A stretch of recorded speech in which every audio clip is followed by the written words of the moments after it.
Hi, I'm Victoria Jane, and today I'm joined by the lovely Nina Cobham, who is... I could laugh.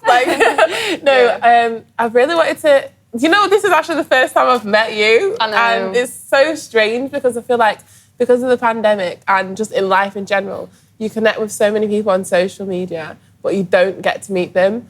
Yeah, and we became proper good friends. Yeah, and it's so mad to think some of your biggest supporters can be people you don't even know, or still to this day, some of your biggest supporters are probably people that you've still never met. Yeah. And it's so crazy to think of that.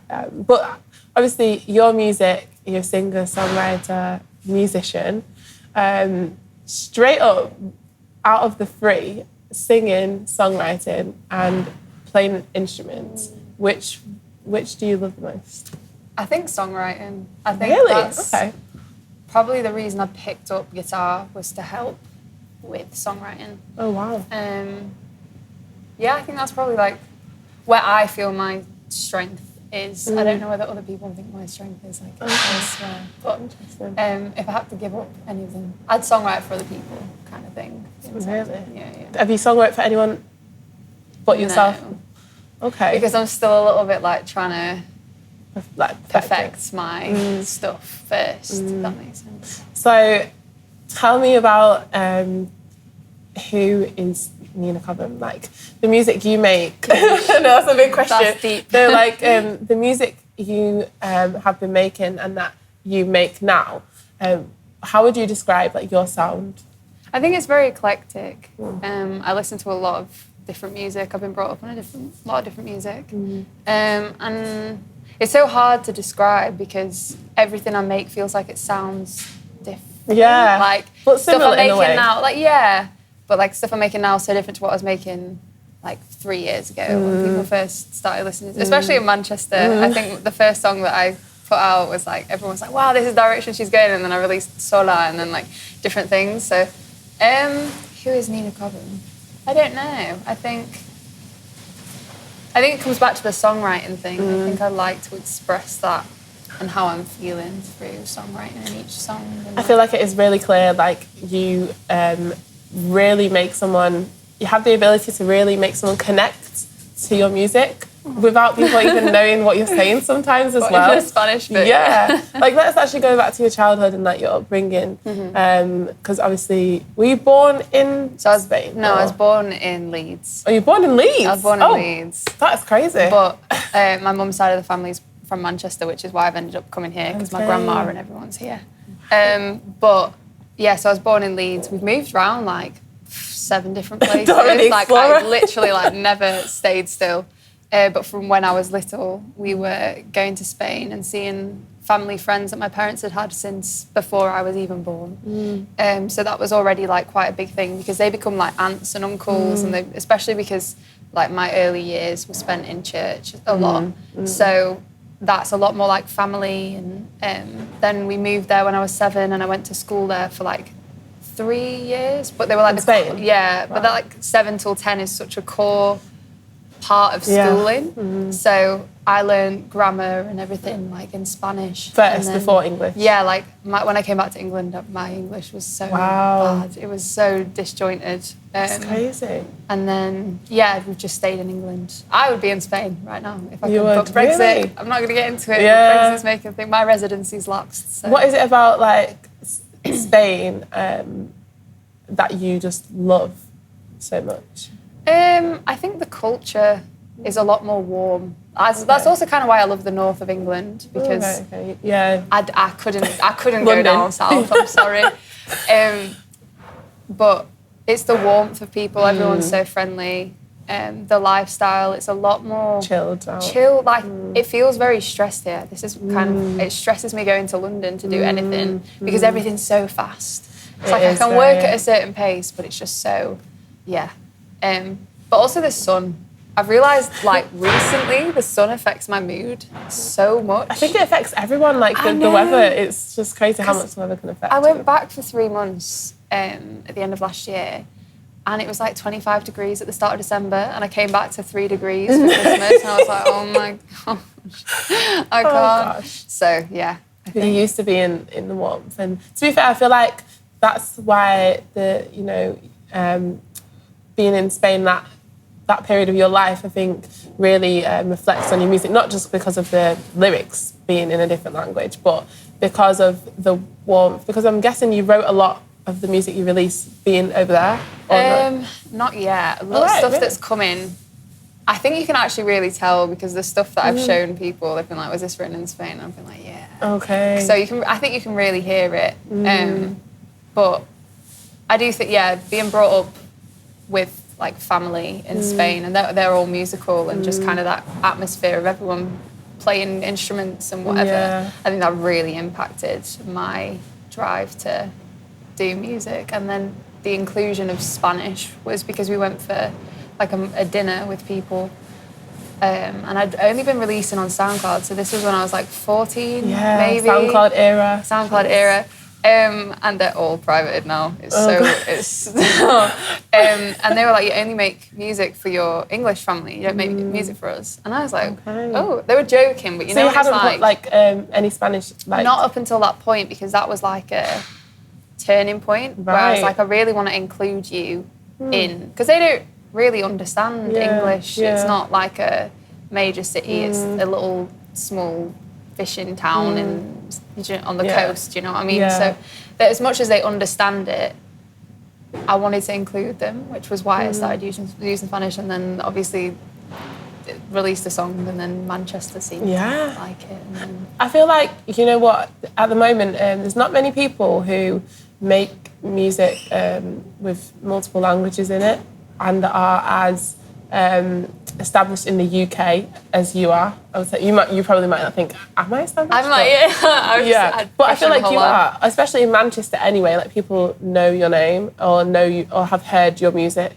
Like, what do you think about that? The fact that it's not that many people making music with multiple languages in it in the UK. I think it's such R&B music, like hard thing to crack. Not using like multiple languages or whatever, just cracking English music scene with another language, because like as much as people listen to it, the overwhelming response from a lot of people is like, can you give us a translation?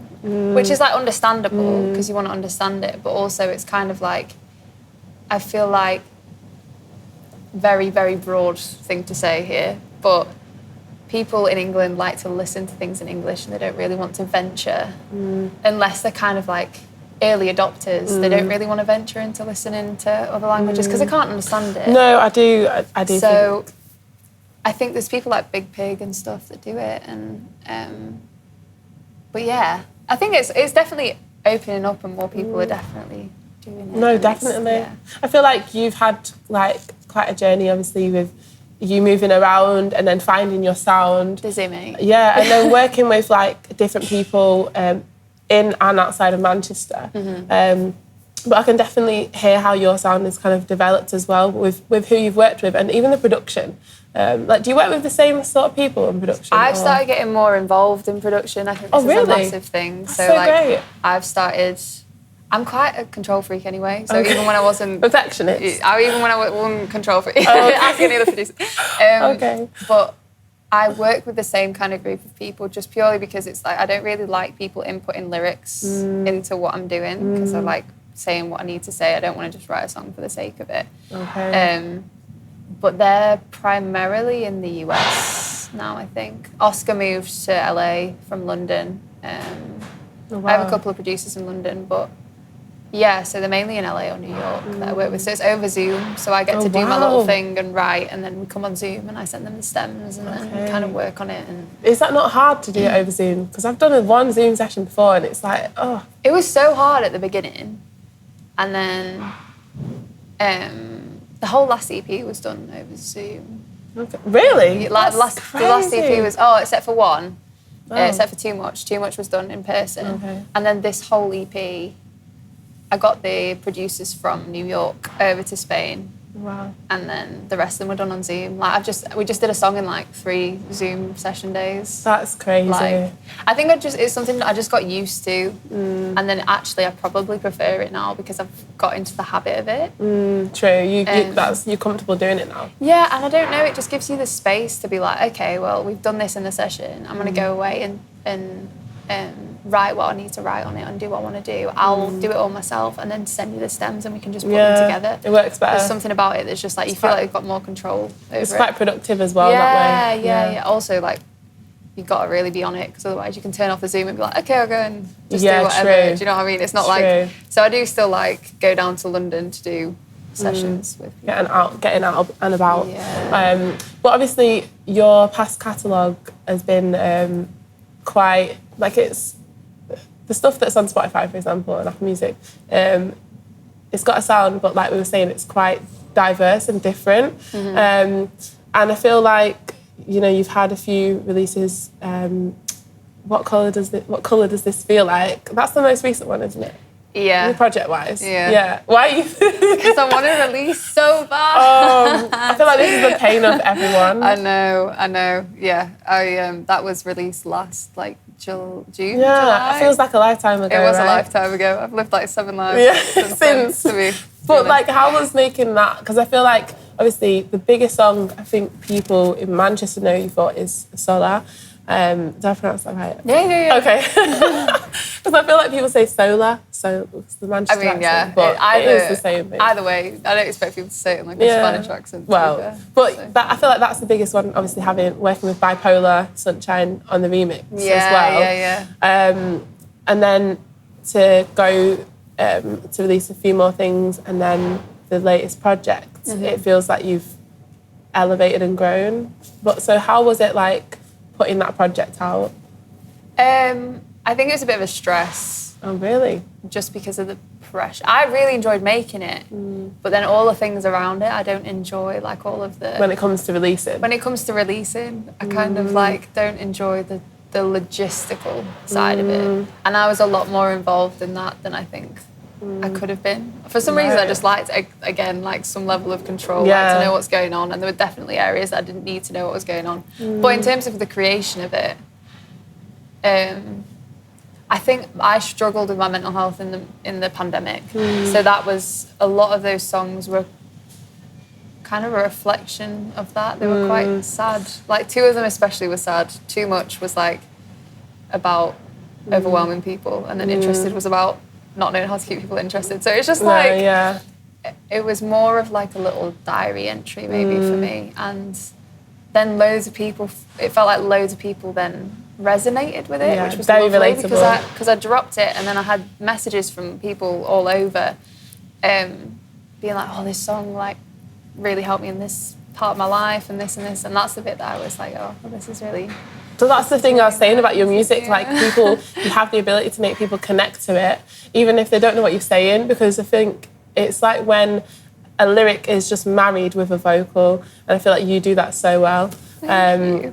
But yeah, no, what's in store then? So, because you got shows coming up. I got shows coming up, yeah. I'm actually so excited. I can't wait. We're doing practices at the moment. I'm just like, can't. It's going so well. I can't. Live music is just so great. Playing them live as well, because they were done, there's quite like electronic feel to a bunch of like the past songs, like they're really produced. So then playing it with a live band that they're quite used to jazz and stuff, so it's just like, I get a bit overwhelmed in rehearsals where I'm like, this is going to be amazing. So yeah, that's in June. That's the 8th and 10th of June. I think I'm right. And then the one in Manchester's on the 10th, yes. And I have a project that's just sat there waiting. So what is it? How do you know when the right moment is? Well, it didn't feel finished. Okay. So I scrambled last week and was like, we need to add another song to it. That's the song that we did. And like, I think from start to finish, it was 5 days from when the song was started to when it was finished. And it was only 3 Zoom sessions. And I was just like phoning it. He's in LA. So I was like messaging him as soon as I was up. He was like, okay, I'll be up at this time. We can work on it. So I've just added another song. I thought it was done. And then I was like, no, it's not done. But it's nearly there. Like it just needs to be mixed and mastered at this point. That's me done. So we've got new music to hope for, though. Like I I've wanted to release a long time. Yeah. It's just been all of my team's changed a lot and different things. Just timing. Timing. Well, I wanted to end on this question, which I love to ask. What is one thing that I probably don't know about you? Oh. It could be anything you think I don't know. Anything that I think you don't know? Oh, I actually don't know. I'm not that interesting, to be honest. I don't know how much going on in my life. I feel like people overthink this question, but it could be something just like so simple. I know, but because we're friends as well, I'm like, what have I not told you? I'm half Northern Irish. Oh, okay. Interesting. I think everyone's got a bit of Irish in them, you know. Everyone has I feel like it's up north because my dad came from Northern Ireland to Liverpool, so kind of. That's not that interesting an answer. No, it's interesting. Something like, I can do a trick, I can't. No, just anything. I'm not very flexible. Oh, thank you so much for coming on. And I'm so excited to hear the music and be at the show. Oh, that was great. Thank you. That was really good. Oh, thank you.